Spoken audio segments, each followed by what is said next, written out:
आता मतदानाच्या शुभ दिवशी हा विषय काढायची काय गरज आहे? मी सगळ्यांनीच माझी भाषणं बघितली आहेत. पण मी हे स्पष्ट केलं होतं की हे इलेक्शन काही पैठणच्या भविष्यावर, पैठणच्या महिलांच्या भविष्यावर, सुरक्षितेवर अवलंबून आहे. पण आमचे विरोधक ज्या पद्धतीने वागतायत, आजही सकाळपासून कानावर येते,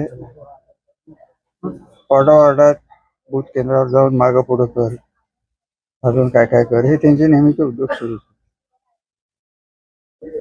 त्यामुळे वातावरण तापायचा प्रश्न येत नव्हता. लोकांच्या पर्यंत आमच्या शहराची जी बेअब्रू झाली, सातारा तालुक्याची, सातारा जिल्ह्याची त्याच्यात बेअब्रू झाली, ही लोकांच्या पर्यंत पोहोचवणं गरजेचं होतं. सरकारने त्या बाबतीत योग्य ऍक्शन घ्यावी, ही भावना होती. धन्यवाद. ईव्हीएम मशीन पण बंद पडतायत 2-3 वेळा. आता आपण ईव्हीएम वर किती वेळा मतदान केलं होत आहे ते, म्हणजे मला काय वाटत नाही. प्रभाग क्रमांक 13 मध्ये आता 2 वेळा मशीन बदललं गेलं. काय त्याला काय करायचं, ही आपली प्रशासकीय जबाबदारी आहे. नाही झालं तर आम्ही वेळ वाढवून काय. पण प्रशासनाकडनं वेळ वाढवून द्यायला नाही म्हणून सांगतात. ते म्हणतात 5:30 पर्यंतच आहे तेवढी वेळ आम्ही देऊ. नाही ते बघू ना आपण. ते काय हे प्रशासन म्हणजे अंतिम प्रशासन.